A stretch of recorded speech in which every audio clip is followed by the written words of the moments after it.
स्वागत है आपका मॉडल एक्सप्रेस में। मैं मुजीबुर रहमान अफजलपुर। इंडी तालुके के अवाम की देरीना ख्वाहिश और जायज मुतालबे के तहत इंडी के रुकने असम्बली यशवंतराव गौड़ा पाटिल को वजीर का ओहदा देने के मुतालबे पर आज सुबह 10 बजे इंडी शहर के बसवेश्वर सर्कल में एक अजीम हक मुतालिबा इजलास मुनक्कद किया गया। इजलास में कांग्रेस के रहनुमा, कारकुनों, हामियों और अवाम की बड़ी तादाद ने शिरकत की। शिरका ने इंडी का हक यशवंतराव गौड़ा पाटिल को वजीर बनाया जाए के नारों के साथ हुकूमत तक अपने तालुका की आवाज़ पहुंचाने का मुतालबा किया। इस मौके पर कांग्रेस के तमाम मुकामी अहदेदारों और अरकान मौजूद रहे। मुकर्रिरीन ने अपनी किताब में कहा कि यशवंतराव गौड़ा पाटिल ने अवामी खिदमत और हल्के की तरक्की के लिए नुमाया कारकर्दगी अदा की है, इसलिए इन्हें रियासती काबीना में मुनासिब नुमाइंदगी दी जानी चाहिए। इजलास के दौरान मुकर्रिरीन ने तफसील से अपने ख्यालात का इजहार करते हुए हुकूमत से मुतालबा किया कि इंडी तालुका के अवामी जज्बात का एहतराम करते हुए यशवंतराव गौड़ा पाटिल को वजारत में शामिल किया जाए। ಮನವಿ ಮತ್ತು ಆಗ್ರಹ ಸಲುವಾಗಿ ಇವತ್ತಿನ ದಿವಸ ಇಂಡಿ ಪಟ್ಟಣದಲ್ಲಿ ನಾವೆಲ್ಲ ಕಾರ್ಯಕರ್ತರು, ಮುಖಂಡರು, ತಾಲೂಕಿನ 2 ಬ್ಲಾಕಿನ 3 ಅಧ್ಯಕ್ಷರುಗಳು ಕೂಡಿ ಇವತ್ತಿನ ದಿವಸ ನಾವೆಲ್ಲ ಒಂದು ಆಗ್ರಹದ ಒಂದು ಹಕ್ಕೊತ್ತಾಯ ಪ್ರತಿಭಟನೆಯನ್ನು ಇವತ್ತಿನ ದಿವಸ ಹಮ್ಮಿಕೊಂಡಿದ್ದೇವೆ। ನಾವು ಪಕ್ಷದ ಎಲ್ಲ ಹೈಕಮಾಂಡ್ ಅವರಿಗೆ ಮನವಿಯನ್ನು ಏನು ಮಾಡ್ತೀವಿ ಅಂದರೆ, ಈ ಭಾಗದ ಜನಪ್ರಿಯ ಶಾಸಕರು ಸನ್ಮಾನ್ಯ ಶ್ರೀ ಯಶವಂತರಾವ್ ಗೌಡ ಪಾಟೀಲ್ ಅವರು ಕಳೆದ 3 ಸಲ ಈ ವಿಧಾನಸಭೆಯನ್ನು ಆರಿಸಿ ಬಂದು ಹಲವಾರು ಅಭಿವೃದ್ಧಿ ಕಾರ್ಯಗಳನ್ನು ಮಾಡಿ ಜನಮಾನಸದಲ್ಲಿ ನಮಗೆಲ್ಲರಿಗೂ ಚಿರಋಣಿಯಾಗಿದ್ದಾರೆ। ಅಂತ ಒಬ್ಬ ಧೀಮಂತ ನಾಯಕರಿಗೆ ಈ ಒಂದು ಕ್ಯಾಬಿನೆಟ್ ಸಚಿವರ ಆಗಿ ನೀವು ಆಯ್ಕೆ ಮಾಡಬೇಕು।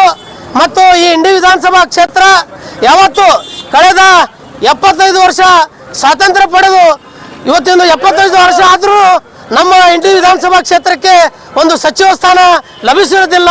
ಕಾರಣ ಇಂಥ ಒಂದು ಹಿಂದುಳಿದ ಪ್ರದೇಶಕ್ಕೆ ಸಚಿವ ಸ್ಥಾನವನ್ನು ಕೊಟ್ಟು ಈ ಒಂದು ನಮ್ಮ ಕಾಂಗ್ರೆಸ್ ಪಕ್ಷದ ಮತ್ತು ಈ ಭಾಗದ ಪಕ್ಷದಕ್ಕಿದ್ದು ನಾವೇ ಹಿಂಗೆ ಮಾಡೋದು ಸರಿಯಲ್ಲ ಅನ್ನೋದು ನಮಗೆಲ್ಲ ಗೊತ್ತಿದ್ರು ಕೂಡ, ಯಾಕಂದ್ರೆ ಹಕ್ಕದ ನಮಗೆ 50 ವರ್ಷ ರಾಜಕಾರಣ ಮಾಡ್ಕೊತ ಬಂದು 3 ಸಲ ಜಡ್ಪಿ ಮೆಂಬರ್ ಆಗಿ, ವಿರೋಧ ಪಕ್ಷದ ನಾಯಕ ಆಗಿ, ಜಡ್ಪಿ ಅಧ್ಯಕ್ಷ ಆಗಿ, 3 ಸಲ MLA ಆಗಿ, ವಾಟರ್ ಬೋರ್ಡ್ ಚೇರ್ಮನ್ ಆಗಿ, ಒಂದು ದಿವಸ ಸ್ಪೀಕರ್ ಆಗಿ, ಇಂಥ ಒಂದು ಶಕ್ತಿವಾನ ಇದ್ದಂಥ ಮನುಷ್ಯ ಶಾಸಕರಿಗೆ ತಾವು ಸಚಿವ ಸ್ಥಾನ ಕೊಡಲೇಬೇಕಂತ ಹೇಳಿಕಿಂದ ನಮ್ಮದು ಎಲ್ಲರೂ ಒಕ್ಕೋರ ಪ್ರಯತ್ನ ಆದ ತಿಳಿಕಿಂದ ಇವತ್ತಿನ ದಿವಸ ಸರ್ಕಾರಕ್ಕೆ ನಾನು ತಿಳಿಸಲಿಕ್ಕೆ ಬಯಸ್ತೇನೆ। ಧನ್ಯವಾದಗಳು। ಏನಂದ್ರ ನಮ್ಮ ಸರ್ಕಾರಕ್ಕೆ ನಮ್ಮ ರೈತನ ಮಗ ನಾನು, ನಮ್ಮ ಇಂಡಿ ತಾಲೂಕಾ ಬಡತನ ಭಾಳ ಆದ್ರೆ ನಮ್ಮ ಸರ್ಕಾರಕ್ಕೆ ನಮ್ಮ ಗೌಡರಿಗೆ ಮುಖ್ಯಮಂತ್ರಿ ಸೀಟ ನೀವು ಕೊಡಲೇಬೇಕು। ಮಂತ್ರಿ ಸೀಟ ಕೊಡಲೇಬೇಕು। ಯಾಕಪ್ಪ ಅಂದ್ರ ನಮಗ ಹೆಮ್ಮೆ ಯಶವಂತರಾವ್ ಗೌಡ, ವಿಠ್ಠಲ್ ಗೌಡ ಪಾಟೀಲ್ರು ಇವರು ಏನಂದ್ರ ಬಡತನ ಮಕ್ಕಳಿಗೆ ಭಾಳ ಸರಿಯಾಗಿ ನೋಡುತ್ತಾರ। ಜಾತಿ ಭೇದ ಅವ್ರ ಬಲ್ಲಿ ಇಲ್ಲ, ಎಂದೂವರೆತನ ಜಾತಿ ಭೇದ ಮಾಡಿಲ್ಲ। ಅವರು ಒಂದು ಕೂಸ ಹೋದ್ರು ಮರ್ಯಾದೆ ಕೊಟ್ಟು ನಮಗೆ ಕಳ್ಸಂತ ರೈತರಿಗೆ ನಾವು ಮಾತಾಡ್ತಾವ। ರೈತರು ನಮ್ಮ ಸರ್ಕಾರಕ್ಕೆ ಏನು ಬೇಡ್ಕೊಳ್ತೀನಿ ಅಂದ್ರೆ, ನಮ್ಮ ಶಾಸಕರಿಗೆ ಹಳಾಳಿ ಮಾಡಿಕೊಡ್ಬೇಡ್ರಿ, ಎಟ್ಟಿ ನೋಡಿ ಮುಕ್ತಿ ಮಾಡ್ರಿ। ಆದ್ರೆ ನಮ್ಮ ಸಾಹೇಬ್ರು ಹಂಗೆ ನಡೆದಾರ। ಆದ್ರೆ ಸರ್ಕಾರಕ್ಕೆ ನಾವು ರೈತರು ಭಾಳ ಮಾತಾಡೋಕೆ ಬರಂಗಿಲ್ಲ। ರೈತರಿಗೆ ರೀ ನೀವು ಸರಿಯಾಗಿ ಎತ್ತಿ ನೋಡ್ರಿ, ಬಂಗಾರ ಯಾವುದು, ಬೆಳ್ಳಿ ಯಾವುದು, ಏನದು ಸೋಸಿ ನೋಡಿ ನೀವು ಇನ್ನೂ 4 ದಿನ ವಿಚಾರ ಮಾಡಿ ಮುಖ್ಯಮಂತ್ರಿ ಸೀಟ ಆದ್ರೆ ನನಗೆ ಅಲ್ಲಕ್ಕೆ ಬರಂಗಿಲ್ಲ ರೀ। ಸರ್ಕಾರ ಒಪ್ಕೋಬೇಕು, ನಮ್ಮ ಶಾಸಕರಿಗೆ ಕೊಡಲೇಬೇಕಾಗಿ ನಾವು ಇಂಡಿ ಎಲ್ಲ ಜಾತಿ ಭೇದ ಇಲ್ಲಂತ ವ್ಯಕ್ತಿಯವರಿಗೆ ನೀವು ಕೊಡಬೇಕು।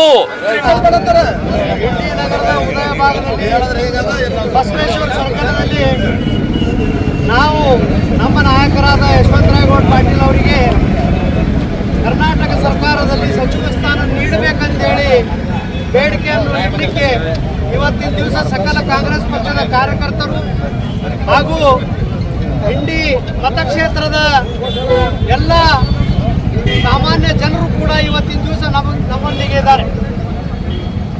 ಕಳೆದ ಏನಪ್ಪ ಅಂದ್ರೆ ಯಶವಂತರಾವ್ ಅವರ ತಂದೆಯವರನ್ನು ಹಿಡ್ಕೊಂಡು ಇಲ್ಲಿವರೆಗೆ ಅವರು ಈ ರಾಜಕಾರಣದಲ್ಲಿ ಇದ್ದಾರೆ। 3 ಸಲ ಜಡ್ಪಿ ಸದಸ್ಯರಾಗಿ, ಜಡ್ಪಿಯ ಅಧ್ಯಕ್ಷರಾಗಿ, ಇಂಡಿ ವಿಧಾನಸಭೆ 3 ಸಲ ಶಾಸಕರಾಗಿ ಕಾರ್ಯನಿರ್ವಹಿಸಿದ್ದಾರೆ। ಮುಖ್ಯಮಂತ್ರಿಗಳು ಸಿದ್ದರಾಮಯ್ಯನವರು ಅವರಿಗೆ ಈಗಾಗಲೇ 224 ಶಾಸಕರಲ್ಲಿ ಒಬ್ಬ ಒಳ್ಳೆಯ ಶಾಸಕರು, ಪ್ರಾಮಾಣಿಕ ಶಾಸಕರು, ನನ್ನ ಬಳಿ ಬಂದರೆ ಬರೀ ಮತಕ್ಷೇತ್ರದ ಕೆಲಸಕ್ಕಾಗಿ ಬರ್ತಾರೆ ಹೊರತಾಗಿ ತಮ್ಮ ವೈಯಕ್ತಿಕ ಕೆಲಸಕ್ಕಾಗಿ ಎಂದೂ ಬಂದಿಲ್ಲ ಅಂತೇಳಿ ಹಾಡು ಹೊಗಳಿದ್ದು ತಮಗೆಲ್ಲರಿಗೂ ಗೊತ್ತಿದೆ. ನಾವು ಕಾಂಗ್ರೆಸ್ ಪಕ್ಷದ ಎಲ್ಲ ಕಾರ್ಯಕರ್ತರು, ಎಲ್ಲ ನಾಯಕರಿಗೆ ಕೈ ಮುಗಿದು ಬೇಡ್ಕೊತೀವಿ, ದಯವಿಟ್ಟು ಯಶವಂತರಾಯಗೌಡ ಪಾಟೀಲ್ ಅವರಿಗೆ ನೀವು ಸಚಿವರು ಮಾಡಬೇಕಾಗಿ ತಮ್ಮಲ್ಲಿ ಕೇಳ್ಕೊತಾ ನನ್ನ ಮಾತು ಮುಗಿಸ್ತೇನೆ. ಜೈ ಹಿಂದ್, ಜೈ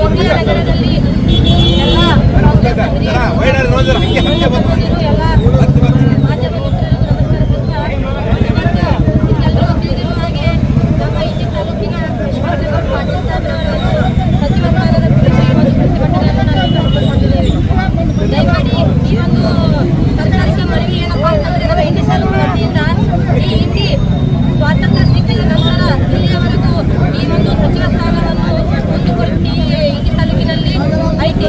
ಅದಕ್ಕೋಸ್ಕರ ನಮ್ಮ ಶಾಸಕರು ಯಶವಂತರಾಯಗೌಡ ಪಾಟೀಲ್ ಅವರು ಸಾಕಷ್ಟು ಅಭಿವೃದ್ಧಿಗಳನ್ನು ಮಾಡಿದ್ದಾರೆ. ಹಾಗೂ ಇಂಡಿಯನ್ನು ಹೋಗಿ ಬಂಗಾರ ಗಂಡಿಯನ್ನು ಮಾಡ್ಲಿಕ್ಕಿದ್ದಾರೆ. ಅವರು ಜಿಲ್ಲೆಯನ್ನು ಮಾಡುವ ಕೆಲಸ ಕಟ್ಟಿದ್ದಾರೆ. ಹಾಗೆ ಹಿಂದುಳಿದ ವರ್ಗಗಳನ್ನು ಮುಖ್ಯವಾಗಿ ಬಂದಿದ್ದಾರೆ. ಇಲ್ಲಿ ಅವರು ಅನ್ನೋದು ಇವರು ಅನ್ನೋದು ಎಲ್ಲ ಸಮುದಾಯಗಳನ್ನು ಈ ಒಂದು ಮಹಿಳಾ ಘಟಕದಿಂದ ನಾನು ಇಲ್ಲಿ ಮಾತಾಡಲಿಕ್ಕೆ ಕಾರಣ ಏನಾದ್ರು ಯಶವಂತರಾಯಗೌಡ ಪಾಟೀಲ್ ಸಾಹೇಬ್ ಅಂತ ನಾನು ಎದೆ ತಟ್ಟಿ ಹೇಳ್ತಾ ಇದ್ದಾರೆ ಈ ಸಂದರ್ಭದಲ್ಲಿ. ಅದಕ್ಕೋಸ್ಕರ ಸರ್ಕಾರಕ್ಕೆ ನಾನು ಏನು ಮನವಿ ಮಾಡ್ಕೊತಾ ಇದ್ದೀನಪ್ಪ ಅಂತಂದ್ರೆ ನಮ್ಮ ಯಶವಂತರಾಯಗೌಡ ಪಾಟೀಲ್ ಸಾಹೇಬ್ ಅವರಿಗೆ ಈ 3ನೇ ತಾರೀಕು ಒಂದು ಪದಗ್ರಹಣ ಕಾರ್ಯಕ್ರಮದಲ್ಲಿ ಸಚಿವ ಸಂಪುಟದಲ್ಲಿ ನಮ್ಮ ಯಶವಂತರಾಯಗೌಡ ಪಾಟೀಲ್ ಅವರ ಹೆಸರನ್ನು ನೀವು ಆಯ್ಕೆ ಮಾಡಿ ಅದು ಸಚಿವ ಸ್ಥಾನವನ್ನು ಕೊಡಬೇಕಂತೇಳಿ ನಾನು ಕಳಕಳಿಯ ಒಂದು ವಿನಂತಿಯನ್ನು ನಾನು ಸರ್ಕಾರಕ್ಕೆ ಮಾಡ್ಕೊತಾ ಇದ್ದೀನಿ. ಹಾಗೂ ಹೀಗೆ ತಾನೇ ಅಧಿಕಾರವನ್ನು ಹೊಂದಿರುವಂತಹ ಸಿದ್ದರಾಮಯ್ಯ ಸಾಹೇಬರಿಗೂ ಹಾಗೂ ಮುಂಬರುವ ಮುಖ್ಯಮಂತ್ರಿಗಳಾದಂತಹ ಸಿದ್ದರಾಮಯ್ಯ ಇದು ಡಿ.ಕೆ. ಶಿವಕುಮಾರ್ ಅವರಿಗೂ ಹಾಗೂ ನಮ್ಮ ಎಐಸಿಸಿ ಅಧ್ಯಕ್ಷರಾದಂಥ ಮಲ್ಲಿಕಾರ್ಜುನ್ ಖರ್ಗೆ ಸರ್ ಅವರಿಗೂ ಹಾಗೂ ರಾಹುಲ್ ಗಾಂಧಿ ಅವರಿಗೂ ಎಲ್ಲ ಹಿರಿಯರಿಗೂ ಎಲ್ಲ ಕಾಂಗ್ರೆಸ್ ಪಕ್ಷದ ಮುಖಂಡರಿಗೂ ನಮ್ಮ ಮನವಿ ಏನಪ್ಪ ಅಂದರೆ ನಮ್ಮ ಶಾಸಕರು ಮಂತ್ರಿ ಆಗಬೇಕು. ಅವರು ಸಚಿವ ಆದ್ರಂದ್ರೆ ಇಂಡಿ ತಾಲೂಕಿನ ಅವರು ಪ್ರಾಮಾಣಿಕತೆ ವ್ಯಕ್ತಿ, ಅವರು ನಿರಾಳ ಮನುಷ್ಯರು, ಅವರು ಒಂದು ನ್ಯಾಯಬದ್ಧವಾಗಿರುವಂಥ ರಾಜಕಾರಣಿ. ಅವರು ಅಂಥವರಿಗೆ ನೀವು ಒದಗಿಸ್ಬೇಕು ನ್ಯಾಯ.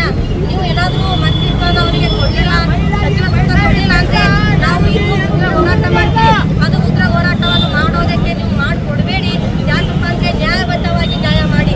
ಈಗ ಏನು ಸಿದ್ದರಾಮಯ್ಯ ಅವರು ಮಾತಿನಂತೆ 2.5 ವರ್ಷದಿಂದ ಅಧಿಕಾರವನ್ನು ಬಿಟ್ಟು ಡಿ.ಕೆ. ಶಿವಕುಮಾರ್ ಅವರಿಗೆ ಹೇಗೆ ಕೊಟ್ಟಿದ್ದಾರೋ ಹಾಗೆ ನೀವು ಮೊನ್ನೆ MLA ಎಲೆಕ್ಷನ್ದಲ್ಲಿ ನೀವು ಹೇಳಿದ್ರಿ ಈ ಸಚಿವ ಸ್ಥಾನ ಯಾರಿಗಿದೆಯೋ ಅವ್ರು 2.5 ವರ್ಷ ಬಿಟ್ಟು ಎಲ್ಲದರಿಗೆ ನೀವು ಅವಕಾಶ ಮಾಡಿಕೊಡ್ಬೇಕಂತ ಹೇಳಿ ನೀವು ಮಾತನ್ನು ಕೊಟ್ಟಿದ್ದಾರೆ. ಆ ಮಾತಿನ ಪ್ರಕಾರನೇ ನಮ್ಮ ಯಶವಂತರಾಯಗೌಡರನ್ನು ಆ ಲಿಸ್ಟಲ್ಲಿ ಹೆಸರು ಬರಬೇಕು. ಈ ಒಂದು 3ನೇ ಒಂದು ಪದಗ್ರಹಣ ಕಾರ್ಯಕ್ರಮದಲ್ಲಿ ಅವರ ಹೆಸರು ಅನೌನ್ಸ್ ಮಾಡಬೇಕಂತೇಳಿ ನಾನು ಈ ಸರ್ಕಾರಕ್ಕೆ ಒಂದು ಮನವಿಯನ್ನು ಮಾಡ್ಕೊಳ್ತಾ ಇದ್ದೇನೆ. ಅದಕ್ಕೋಸ್ಕರ ನಾವೆಲ್ಲರೂ ಇಲ್ಲಿ ಬಂದಿರುವಂಥ ಎಲ್ಲ ಅಣ್ಣ ತಮ್ಮಂದಿರು ಹಿರಿಯರು ಎಲ್ಲರೂ ಕೂಡಿ ಈ ಒಂದು ಮನವಿಯನ್ನು ನಾವು ಮಾಡ್ಕೊತಾ ಇದ್ದೇವೆ. ದಯವಿಟ್ಟು ಸರ್ಕಾರ ಕಣ್ ತೆಗೀರಿ, ನ್ಯಾಯಬದ್ಧವಾಗಿ ನ್ಯಾಯವನ್ನು ಕೊಡಿ ಅಂತ ಹೇಳ್ತಾ और खबरों के लिए देखते रहिए मॉडर्न एक्सप्रेस न्यूज, आवाज आपकी खबर हमारी।